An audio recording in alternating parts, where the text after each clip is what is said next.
All right, welcome to Tuesday's workout. We're not doing an interval Tuesday. We're going to kind of throw a wrench in the system. Tomorrow, for Wednesday's workout, you guys will do some intervals. But today, we have a 20-minute AMRAP. You guys are going to do jumping Cindy. So we're going to take out the pull-ups, and you guys are going to be doing double unders. So you're going to do 30 double unders, 10 push-ups, and 15 air squats for 20 minutes. So the main concept here is we want a decent amount of roundage here. We're saying probably on the higher end, we'll be creeping somewhere around that 18 rounds, give or take a little bit. I think an overall good goal will be somewhere around 12 to 15 rounds overall. Obviously, adjust your double under volume accordingly. 30 double unders isn't the biggest amount of volume that we've done by any means, but they will start to add up. Obviously, if we start creeping into that 15 plus round, you guys are looking at somewhere around 400 plus double unders a day. So if you guys need to bring down the volume down to 15 or do single unders instead, that's perfectly fine. For the push-ups, this is where most people are obviously going to be hung up on is the push-up area because the volume will start adding up. Make sure you guys choose a variation that you could do majority of these rounds unbroken. You might not be able to go unbroken the whole time, that's fine, but you should be able to at least get majority of the rounds unbroken, like I said. And then to use the air squats as your break pattern, guys. You don't want to eat up too much time there and go too slow, but you want to steadily stay moving. But the fact that the double unders and the push-ups are going to be kind of back-to-back, the shoulders will definitely be a little bit more fatigued compared to our traditional style Cindy workout. And this is Tuesday's workout. All right, warm up and activation for this Tuesday's workout. You guys are going to start off with a 6-minute easy AMRAP. You're going to do 12 jumping lunges. So just be in a lunge style position. All right, jump in the air, switch. All right, you'll do 6 per leg, 12 in all. If you guys don't feel comfortable with that jumping lunge, you can do a reverse lunge. All is perfectly fine. You're going to do the 35 single unders. Just jump in the air, nice and easy, 35 there, nothing crazy. And then 10 and 10 high pulls, so you'll grab your dumbbell or a kettlebell, drive the elbows up tall, and control that back down. Make sure you get the elbow higher than the dumbbell or the kettlebell itself. If you guys only have like a heavy dumbbell or a heavy kettlebell, if you need to do more like a sumo deadlift positioning, that's fine. You kind of get a little leg drive in there. If you need to, that's fine. Or you can just lower the reps down, either way. Once we get done with that 6-minute easy AMRAP, you guys are going to go to 2 rounds. You're going to do 20 prone flies. So we're going to need another dumbbell there, Kel.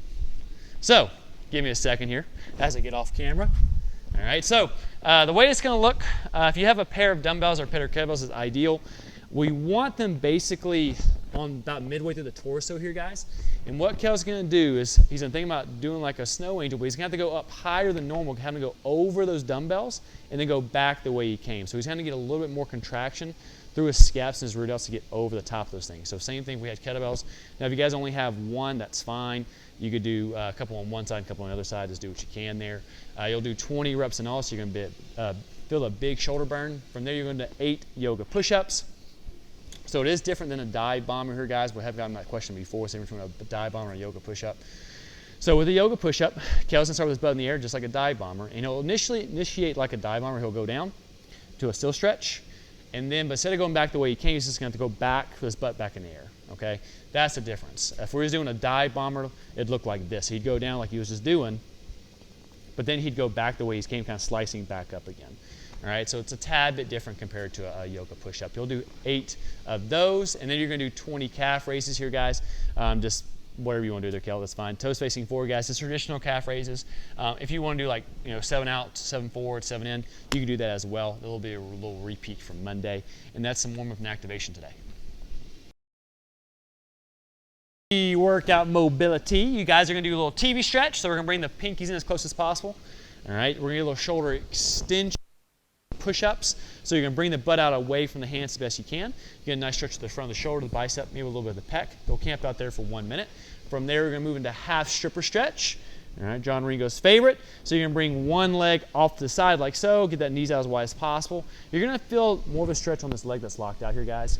You guys are just going to rock back and hold for 45 seconds on one side, 45 seconds on the other side, and we're going to wrap this thing up with a little wrist stretch, but instead of being like palms forward, you guys are going to have the back of the palm on the floor, get a stretch on the top of the forearms there, guys.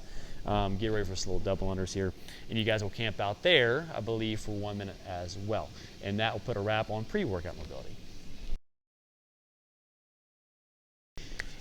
All right, movement demonstration. Not a very fancy day by any means. So we do have double unders here today. You guys have 30 of these. Now with the double unders, obviously try to keep the hands in tight, guys, and use the wrist as best as possible.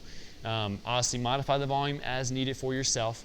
If you guys don't have any jump ropes available to you, that's okay. You're going to do a little bit of a repeat from yesterday. You guys are going to do either a broad jump or lateral hops. I would prefer lateral hops preferably here, guys. You don't necessarily have to use an apparatus if you don't want to. You could use a dumbbell or you could use like a line or something like that.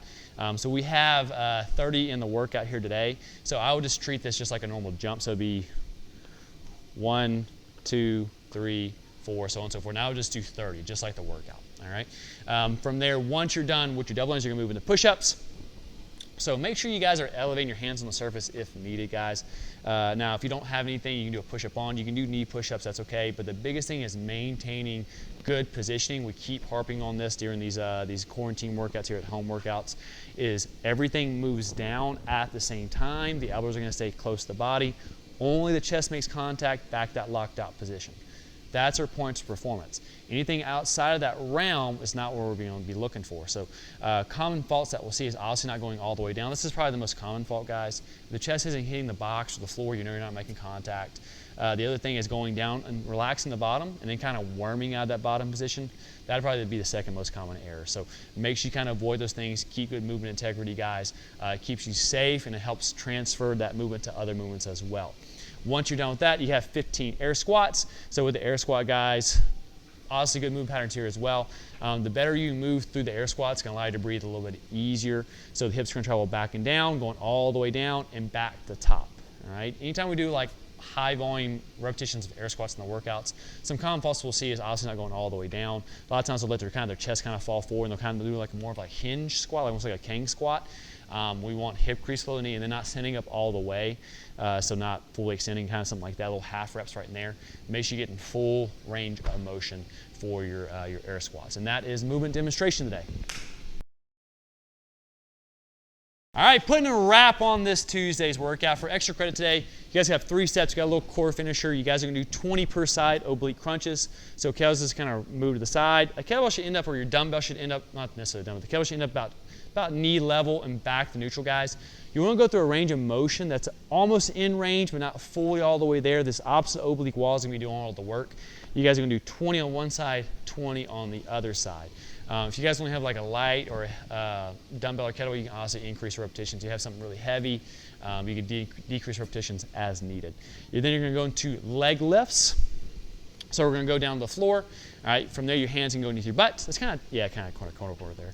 All right, from there he's going to keep his legs straight, and then from there he's going to come about 90 degrees, driving feet straight up, and then coming back down. So we want kind of that small range of motion where the hips leave the floor, like so. We're not touching the floor, guys, in between each rep. You're going to hover right above the floor before you come back up again. Now, a common fault that we'll see with this one is going too far back this way. That'll just be like a rolling motion. We want that lower abdominal region to do the work here, guys. So as he does it, he's thinking about here and then letting that lower abdominal region bring his legs or his hips up in the air like so. All right, now if that's too difficult, you can bend the knees and that'll be slightly easier. So let's say he does the same thing. All right, so you can, but you can go lock the legs out and then bend the knees and go from there. Yeah, so you can lock the legs back out, yep, and then come back up if needed. That's a little bit too difficult to do the leg straight. You can do the bent knee variation. And you'll do 20 reps there as well. From there, finishing off with the post-workout mobility, you guys are going to do a 1.5-minute stripper stretch. So we're not going to go half, we're going to go full stripper stretch. This should be cake if you're doing Kel's mobility. All right, what are we up to right now? 5 minutes, Kel? 5? All right, might be changing up this week though, right? Yes. All right, knees out as wide as possible. All right, he's going to send the hips back. You'll camp out there for 1.5. From there, we're going to go into child's pose. So we're going to reach the arms out there. Throw off the back of the palm. Get a nice stretch on the shoulders and the lats there, guys. Kind of relax, control the breathing there. You'll camp out there for 1 minute. And you're going to finish off with another wrist stretch here, I believe. Yeah, wrist stretch. We're going to do 1 minute now with the fingers facing forward and then leaning the shoulders over the top. And that'll put a nice little finish on this Tuesday.